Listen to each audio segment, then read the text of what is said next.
Good afternoon and welcome to Eye on Sheridan. I'm Chanelle Ouellet. And I'm Goulet. Today we look at the brutal cold that's hitting us hard, how GTA gridlock is affecting Canada's economy, and a bug infestation that is killing Oakville trees. But first, we check in with Stephen Pike about the cold temperatures in the GTA. How are you doing, Stephen? Here, though, it's currently sitting at -17 and expected to drop overnight. Earlier today, I got the chance to speak with the Weather Network's own Denise Andriacci about the current cold front. The country has been inundated with this cold Arctic air over the last several days. Now it's seeped south into the lower Great Lake region. So cities like Toronto, Oakville, Hamilton are seeing temperatures that we haven't seen in quite some time. Now this pattern in the jet stream is expected to kind of linger around into the weekend. So hopefully by next week we'll be back up to seasonal temperatures. 2 weeks ago, when the temperature was a positive 15 degrees, these trails were full of students walking back and forth to school. But now that the temperature has dropped to -19, the trails are pretty much empty. We checked in with Sheridan students today to see how they're dealing with the cold. Wearing a hat, gloves, but now I'm wearing the scarf to keep from frostbite from the cheeks, nose, and all that. I think I would have liked the +7 than the negative. I don't know what it is right now. So I think it's hard for people in southern Ontario to really accept all of this cold weather because last winter it was one of the mildest winters on record. In fact, temperatures we're seeing this week we never saw consistently last year. We'd have a cold day, but then it would be followed up by extremely mild and unusually above seasonal conditions. The best way to beat the winter chill is to stay inside, but if you do need to head outside, make sure you bundle up in layers. For Eye on Sheridan, I'm Stephen Pike, Oakville. Now back to you in the studio, Gurnek. Thanks, Stephen. You're freezing, and I will be soon too. I'm actually getting dressed, let me put this hat on, to go out there. But first, let's take a quick look at today's temps. At noon, we saw a high of -9, but that evening breeze will bring temperatures down to -11.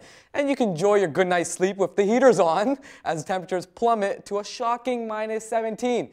Now I'm headed outside where I'll have your 5-day forecast a bit later in the show. Chanelle? In Richmond Hill, a woman is in hospital after driving into a ravine and being ejected from her car. According to the York Regional Police, an officer was attempting to pull her over for speeding when the vehicle went off the road. Firefighters rescued the woman, who was thrown from her SUV after her car came to a stop at a small stream just south of Rutherford Road. Her injuries were non-life-threatening.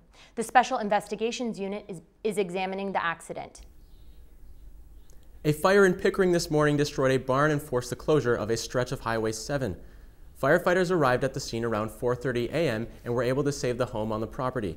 No injuries were reported in the blaze. The highway was closed until 10:45 this morning.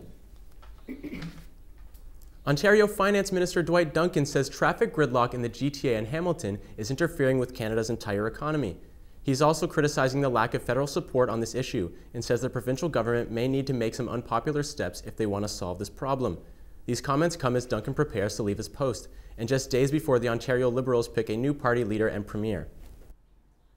Sheridan College hosts its annual post-secondary information fair this week. The purpose of the day is to connect students with degree completion opportunities, where programs where they can either have direct entry options into third year, for example, or where they can obtain advanced standing and transfer credits. Students have the opportunity to meet with representatives from institutions from North America and around the world. The event took place at Trafalgar campus Monday and will be at Davis campus this Friday. The Ontario government has repealed controversial Bill 115, which limited public school teachers' ability to strike. Ontario School Teachers Federation President Ken Collin says it's a move in the right direction, but that further steps need to be taken to fix the ill will between educators and the provincial Liberals. Many teachers continue to withhold their participation in extracurricular activities. Prime Minister Harper and Ontario Premier McGuinty took the same stage today. They announced a joint federal-provincial deal to give Toyota's Canadian branch $34 million in seed money to help build a new assembly line in Cambridge, Ontario. The new product will create about 400 jobs and increase production of Lexus luxury cars, including a new hybrid model, which is the first of its kind made outside of Japan. Gas prices in the GTA are expected to rise half a cent at midnight tonight. According to energy analyst Enpro, the average price for a liter of gasoline will be $1.24 per liter. The Bank of Canada is keeping interest rates at 1%, the same level as the last 2 years. Bank of Canada Governor Mark Carney says a rate hike is less likely than previously expected. The bank also lowered its expectations for the country's economic performance in 2013, due in part to a slightly weaker global economic outlook. Research in Motion is trying to level the smartphone playing field. The struggling Canadian gizmo maker is opening its secure enterprise service today, which means anyone working for a company locked into a BlackBerry executive deal can now use their personal phone at work, including Androids and iPhones.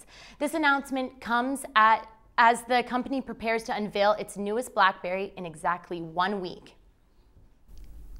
Attawapiskat Chief Teresa Spence is engaged in discussions that may result in the end of her 6-week hunger strike. Spence and a group that includes interim Liberal leader Bob Rae are working toward a solution that would allow her to return home and nurse herself back to health. A delegation from Attawapiskat is expected to meet with Spence tomorrow morning and ask her to end the strike. Chief Patrick Damaskimi of the Anishinaabe Nation in Ontario is refusing his Queen's Diamond Jubilee Medal. He was to receive the medal tomorrow at a ceremony in Toronto, but he's turning it down due to Governor General David Johnston's refusal to attend a January 11th meeting between First Nations leaders and Prime Minister Stephen Harper. Greenpeace says coal, not Canada's oil sands, is the biggest threat to global climate change. Using data from the International Energy Agency, the environmental watchdog says oil sands could be emitting 420 tons of carbon dioxide per year by 2020, which is small beans compared to booming coal projects in Australia and China. Other clean air enemies include offshore drilling in Brazil and gas production in Iraq. The majority of Toronto residents are in favor of a casino being built in the city. An Ipsos Reid poll says 52% of Torontonians are in favor of the project, with 42% opposed and 6% undecided. The city recently wrapped up a series of public consultations on the subject. City Council is expected to make a final decision on the issue in March. An Oakville woman is turning to the web in hopes of finding a donor for her husband who needs a double lung transplant. Sarah Taylor is using Facebook and Twitter to spread the word about her husband, Keith. He's been in the hospital since last month, suffering from diffuse bronchiolitis. DNA testing confirms Keith is the only Caucasian man in Canada diagnosed with the disease. Support them on Twitter by tweeting #4Keith2Breathe.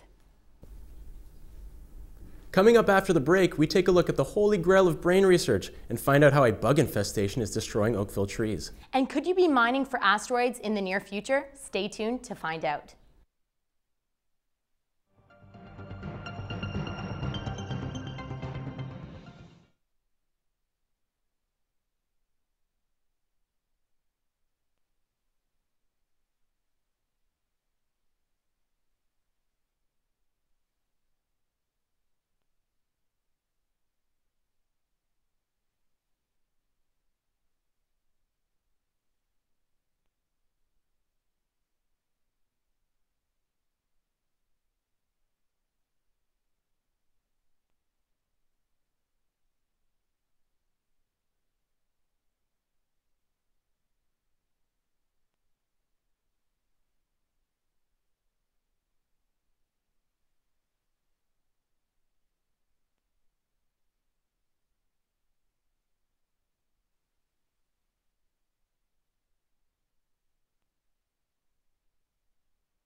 Welcome back. Despite these cold temperatures, an invasive insect is endangering Oakville's trees.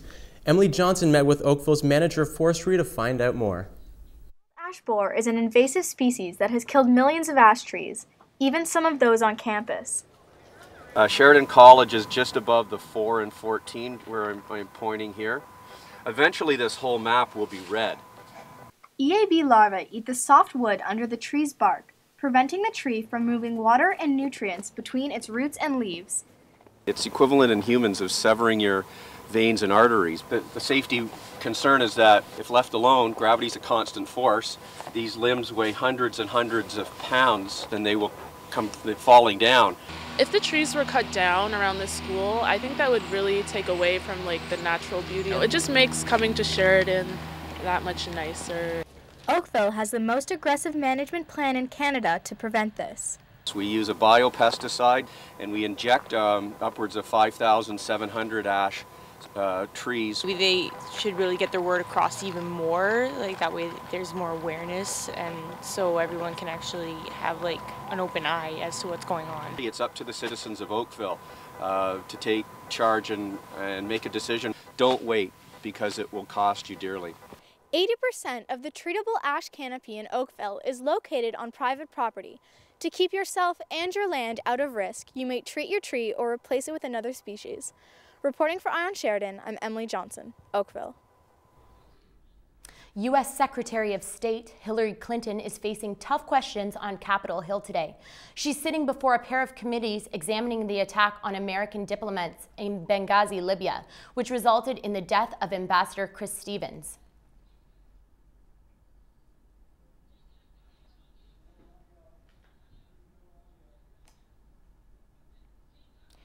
This will be Clinton's final appearance in Congress as Secretary of State as she returns to private life next week. Former presidential candidate and current Massachusetts Senator John Kerry is her likely replacement.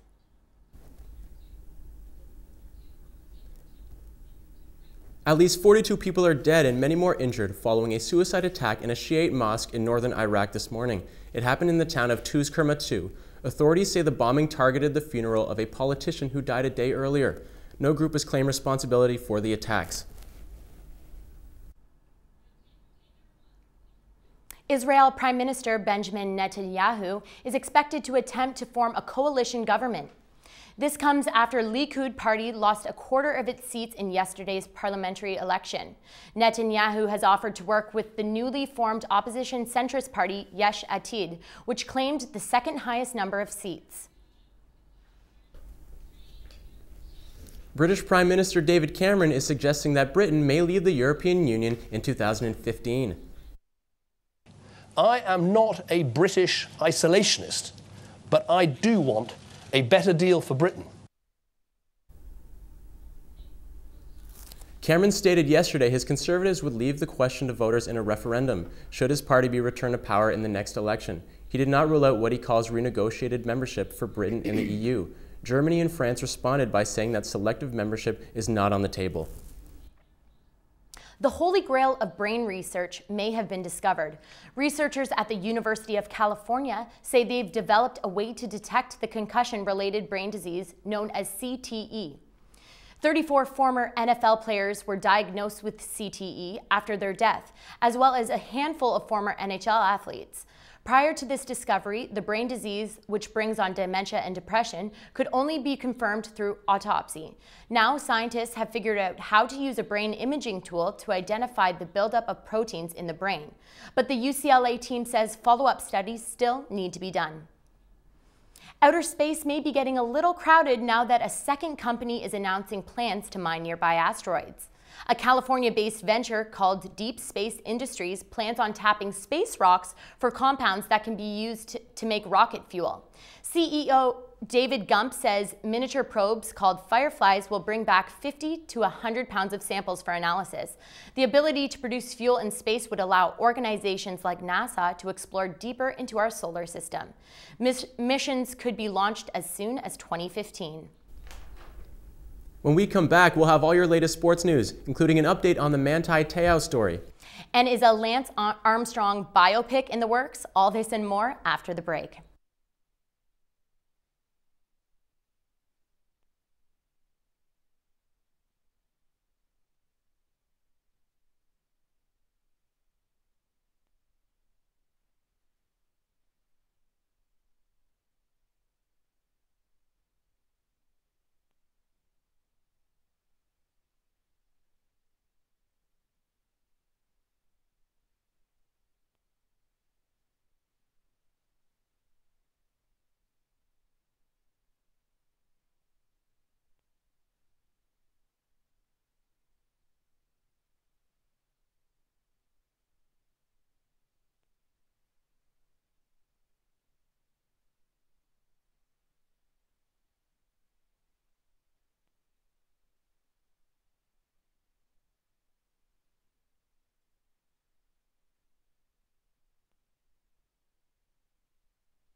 Welcome back. A busy day in sports. Collin Van Owen has all the latest updates you need to know. Collin?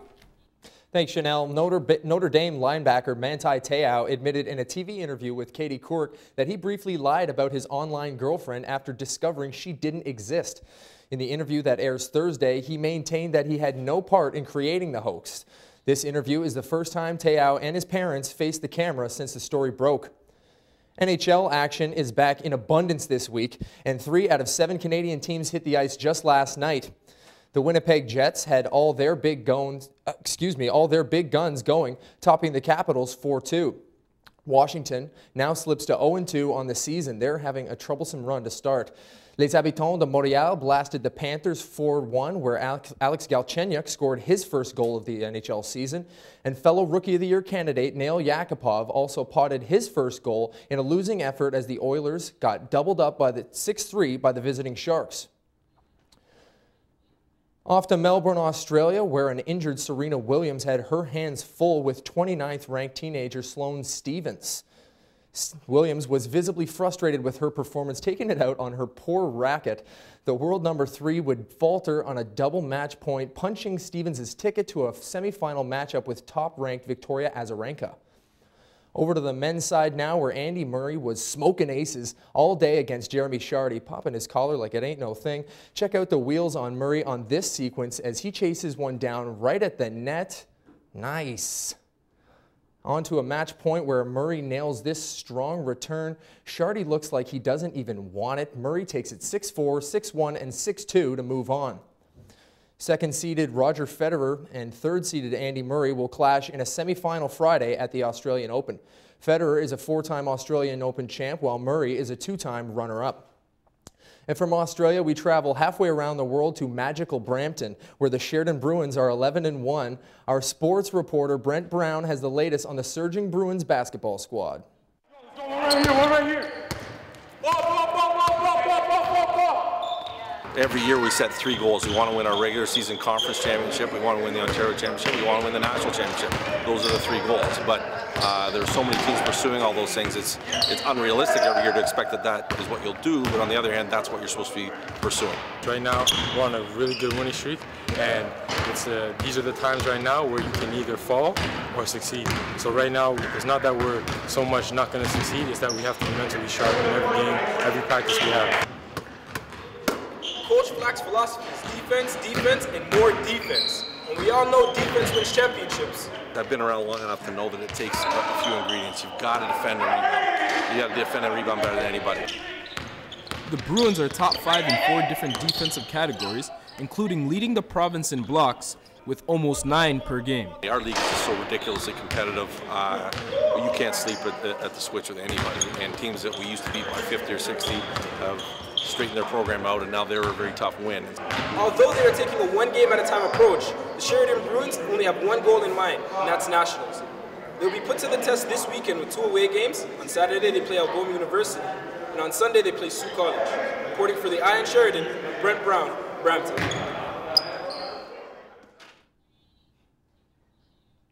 Thanks, Brent. The Leafs and Raps are both on the road tonight, as the Leafs are in Pittsburgh to face Crosby and the Pens. Sophomore Jay Gardner will get his first start of the year there. Meanwhile, the Raptors are bringing their talents to South Beach in a meeting with Bosch and the Miami Heat.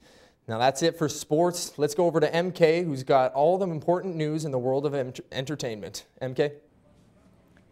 Thanks, Collin. Famous pop singer Shakira has given birth to a baby boy. Milan Peak Mebarak was born last night in Barcelona, Spain, weighing 6 pounds and 6 ounces. The little boy's name was chosen because of its Slavic meaning, loving and gracious.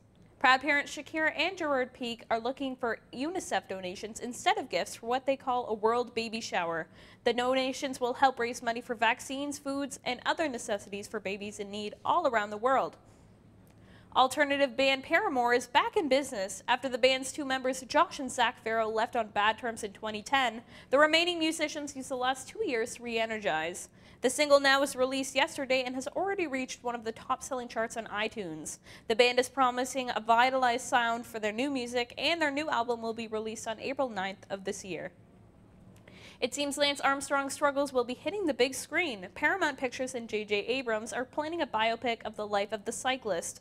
Bradley Cooper has volunteered for the role, although no decisions have been made about the actor, writer, or director of the movie. The film will be based on the upcoming book Cycle of Lies, The Fall of Lance Armstrong by Juliet McCurr. The film is set to be released in June. A musical stage version of the classic Disney film Aladdin will have its world premiere at Toronto's Ed Mirvish Theatre. President and producer of Disney theatrical production, Thomas Schumacher, says the Ed Mirvish Theatre is the perfect stage to prepare the crew for their Broadway debut. The show will premiere in Toronto later this year for the 2013-2014 season before heading to the Big Apple. Actor Will Arnett will be receiving the Canadian Award of Distinction for his work in the entertainment industry. The star of the sitcom Up All Night will be joining past winners Howie Mandel and Martin Short. The award ceremony is set to take place this June at the annual Rocky Awards Gala in Banff. Tim Hortons' new winter-themed cup was designed by one of Sheridan's own professors. Nathan Peters has more.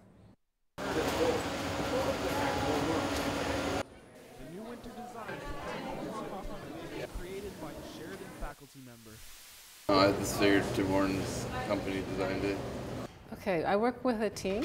I'm working with the art directors, designers, and figuring out the compositions. Armstrong has worked as an illustrator for over 20 years in packaging, design, and publishing. As a part-time teacher at Sheridan College, how has she inspired young artists with her success? Gives us like a name. They're like we're well enough known to design a big companies like Tim Hortons. Because then it just kind of gives you that incentive to like, oh, I'm actually gonna do something and make it past college. Yeah, and it's also really interesting to see that you're going to be learning from someone who's still active and who has been there and who is still fighting to strive in their field. So it's a little more exciting. Just learning how to be an applied artist in a business world. All of that is very, very useful to the students, period. So. And having a developed eye for commercial work is definitely helpful for the students. Next time you go to Tim Hortons and order a coffee, you might be walking away with one of Sheridan's own designs. Reporting for Eye on Sheridan, I'm Nathan Peters. Bad news for a member of the Peanuts gang. The voice actor of the beloved Charlie Brown was arrested under allegations that include stalking and threatening bodily harm or death. Peter Robbins was the voice of Charlie Brown for TV specials, including A Charlie Brown Christmas and It's the Great Pumpkin, Charlie Brown. And that's all for entertainment. Let's head back to Chanelle and Justin at the desk. Lately, we've been victim to Mother Nature's wrath. This is some of the coldest weather we've seen in a while. And have you ever produced an album using Canadian Tire money? A Toronto man did just that. Stay tuned for more.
Welcome back to Eye on Sheridan. It sure is a chilly one today, the opposite of what we've seen the last few weeks. Luckily, Gurnek Singh has all of your weather updates. So how long is this cold snap going to last, Gurn? Chanelle, I remember last year on January 23rd, it didn't even feel like winter, but today is a different day. You know, students are complaining about the extreme cold weather, and I can't lie, I'm joining them, you know, but hey, let's not complain too much. It could be worse. We could be living in Winnipeg, where people are dealing with extreme cold weather and temperatures high of -38. Yeah, -38. You know, woo, I'm good with my gloves, my hat, and my jacket, and I'd rather wear that instead of clothing made out of polar bears. Anyways, guys, just kidding, but students, you know, even though we're now ranked as the highest and coldest temperature, we still got to be prepared. Protocols must be taken. You know, carry an extra blanket when you're driving in your car, just for emergency purposes. You know, wear winter gear, and just stay warm, drink coffee, stay indoors. We have this extreme cold weather for a couple more days, but on the bright side, yes, I did say bright side, students, the warm weather will be sneaking in. Now, let's take a look at the temperatures across Canada. Now, heading over to Canucks territory, Vancouver is sitting at a high of 6, cool. Now, moving aside to Flames territory, Calgary is sitting at a chilly high of -14. Then jumping to Regina, they're looking at a high of -24. Wow. Once again, that's polar bear clothing. Pushing towards Winnipeg, once again dealing with the high of -28, but with the high extreme wind warnings, it'll feel more like -38. Just saying that temperature just makes me feel cold. Now moving on to Canadian territory, Montreal is at a high of -24. Finishing off with Halifax, not too bad there with a high of -12. And lastly, the good old St. John laying at a high of -16. Now let's take a look at the 5-day forecast for Oakville. Now, tomorrow we're looking at a cloudy period with a high of -9 and a low of -18.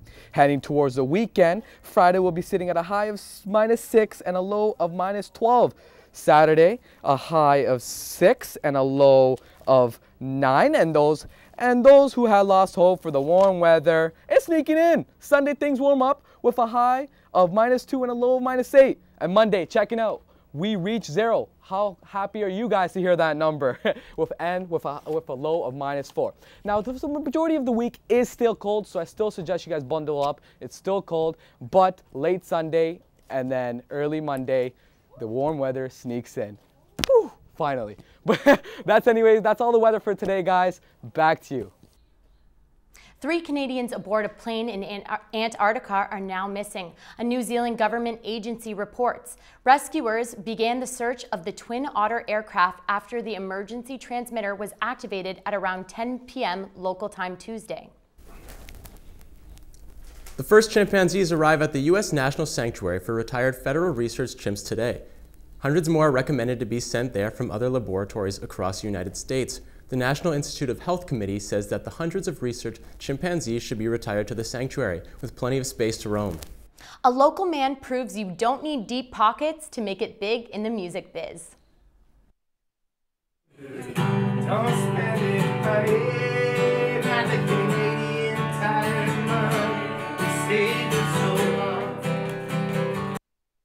Toronto's Corin Raymond raised thousands of dollars in Canadian Tire money to fund his latest album. Funding a recording studio that would accept payment in Canadian Tire money was the hard part. But once he hit YouTube to make his case, the donations came rolling in. In less than a year, he managed to raise over $5,800 of the funny money from family, friends, and fellow musicians. Well, I guess I better start saving up that Canadian Tire cash.